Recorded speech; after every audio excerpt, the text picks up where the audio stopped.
first ever Hydra Clash is finished. Let's talk about it and see how we did.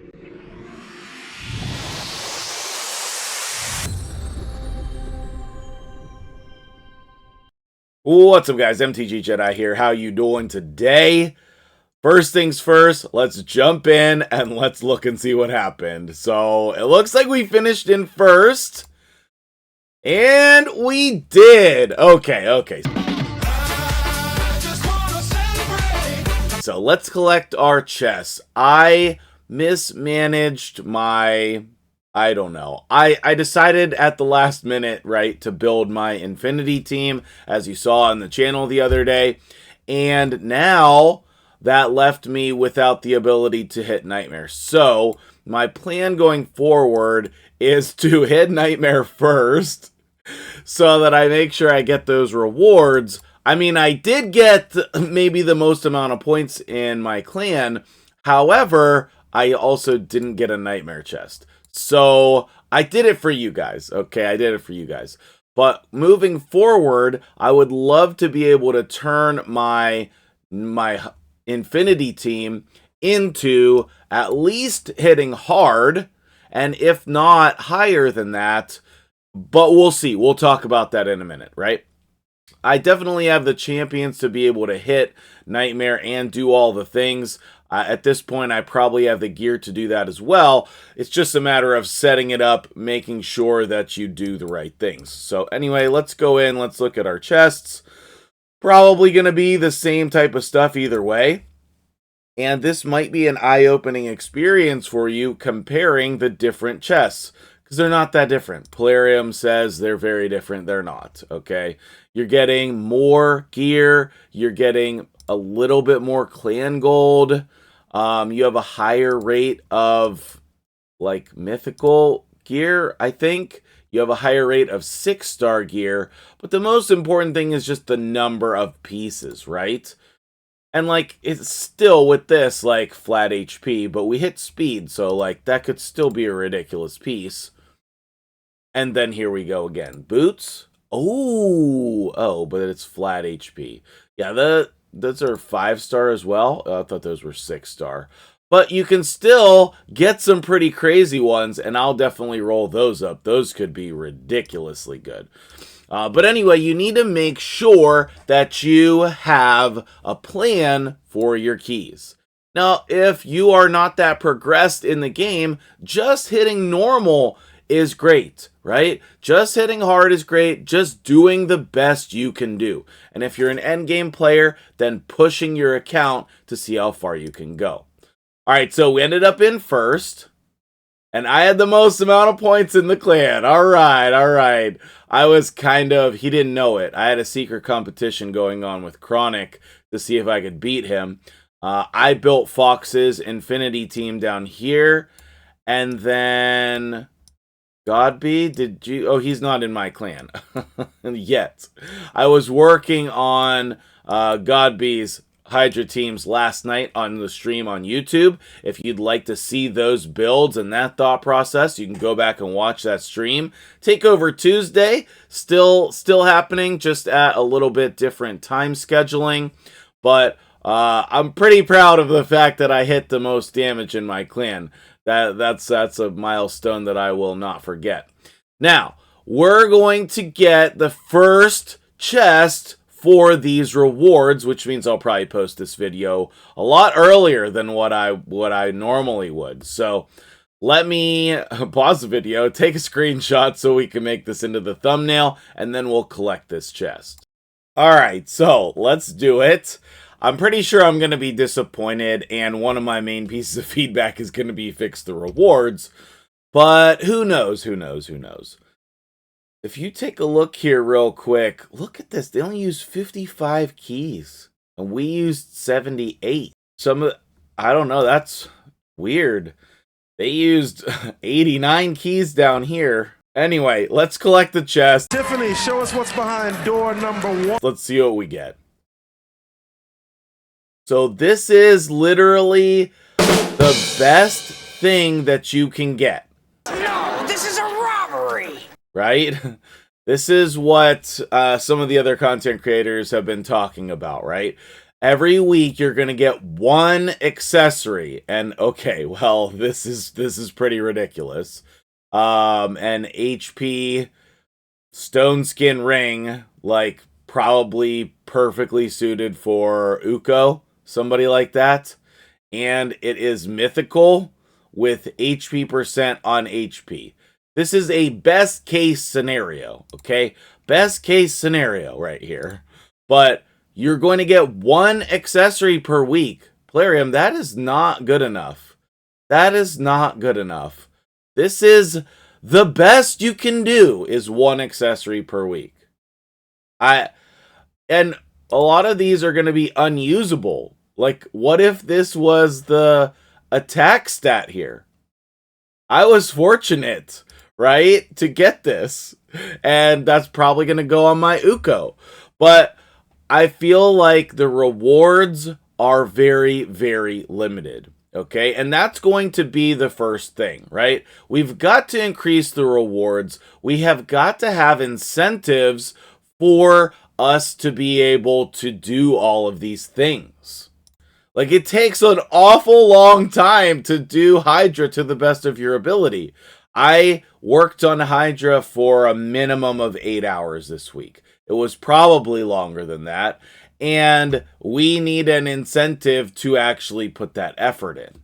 And one accessory per week is not that incentive. Like, the other stuff, that's great. All of this stuff is great, but we need more accessories. Like, we got first out of 5 teams, so we should get 5 accessories. Then second should get 4. Third should get 3. Okay?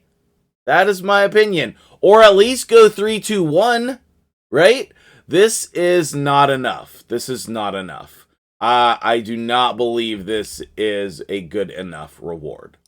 All right, so let's see that ring on a champion and then go for there. The Hydra Clash has not started yet. Starts in 5. Oh, okay. I love this. That's excellent. Why? Why is that? I don't know why that is there. That's very odd, but I like it. That's a good reminder. Anyway, let's see it in action. All right, so we got my Uko pulled up here. He's in Provoke an Immortal, and these are his current stats. So let's see what the difference is going to be here by putting that one piece on, right? So what we're going to be able to do is we're going to get another 8% HP just for putting that on.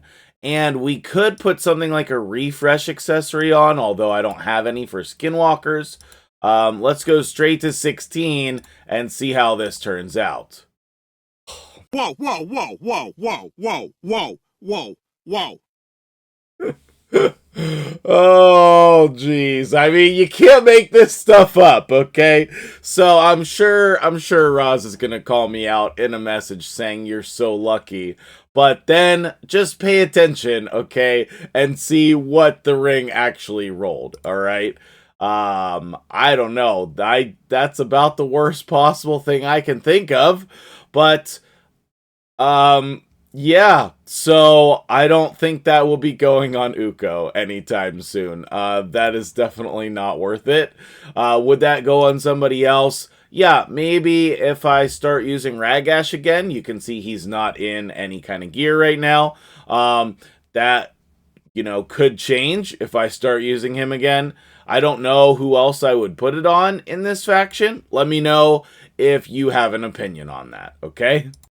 Now let's talk about some other problems and issues here, because we really need to address some things going forward about this Hydra Clash.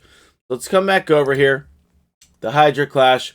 If we think about the types of teams that are getting the most damage, that are getting the most points, that's going to be your cadaver teams. And I checked in the content creator chat. There is no mention of anything that is negative or changing about the Hydra Clash. They don't have any mention of it whatsoever. Like, there's no positive changes, there's no negative changes, there's just no changes. So I would expect going forward that a lot of people will be building this team. A lot of people will be building this team going forward because that is going to give you the most amount of points, okay? I don't even think that the gear requirements for this are crazy or anything. I mean, maybe in comparison to some accounts, but if you have these champions and you have the ability to build this team, then I don't see what is stopping you from building it. I really don't. And in addition to that, I think that what I'm going to do is I'm going to try Terrace in this spot as well, because he's going to add an incredible amount of more damage. And then I think in addition to that, I'm going to take Lydia out and I am going to put in another Brogni. But I haven't decided that for sure. That is something that I want to test, is the double Brogni. So I'm going to just rearrange this team, and that's what I'm going to test going forward to see if I can get more damage. So apparently you have to have 2 Brognis in order to be able to use 2 Brognis, which apparently I do not, but that's not needed in any way. So what can you do if you're going to build this team in order to make it work? Right? Well, I did a whole video on that. If you haven't seen it, make sure you go back and check that out. I might do another video on it because I think everybody's going to be building this unless we get word from Polarium that they're changing it or something. I don't know what else to tell you other than go build this. The only important thing about this team is that you have Brogni. The buff extenders, you can use whoever the heck you want, right? You can use 3 Hellborn sprites, and that would still probably be good, okay? She's on a 3-turn cooldown, so I don't know what else to tell you other than go build it. Is Lydia necessary? I don't know. Can we put somebody else in there for damage? I think that's a good possibility. Like, can I come in here and instead of Lydia, can I run my Trunda in there? I think that we really could. And then how much damage would that do? You know what I'm saying? So that is, there's some moldability. There's some, ability for you to change this team and to do a lot of different things. There's a lot of customizations that you can make, and make sure you try to fit Hex in the team. Okay. Now, if you can't build this, then you should just be trying to maximize your damage, right? But in order for this to be a fun game mode going forward, I think we need changes to both of these champions, right? We need changes to Trunda, we need changes to Cadaver, we need changes to the point structure, and we need changes to the rewards. I think it's an excellent game mode. I think it's a great idea. I'm excited about it, and we need to build on this. This can't be the final product. We need to build on it. Let me know what you guys think in the comments below. I would love to hear about how your Hydra Clash went. I would love to hear about what changes you think should be made here. And what is the difference between running this on normal, hard, brutal? Like, what are the key components to running this on higher difficulties? Those are the questions that I have. If you can help out with that, let me know in the comments below, and I'll see you guys in the next video.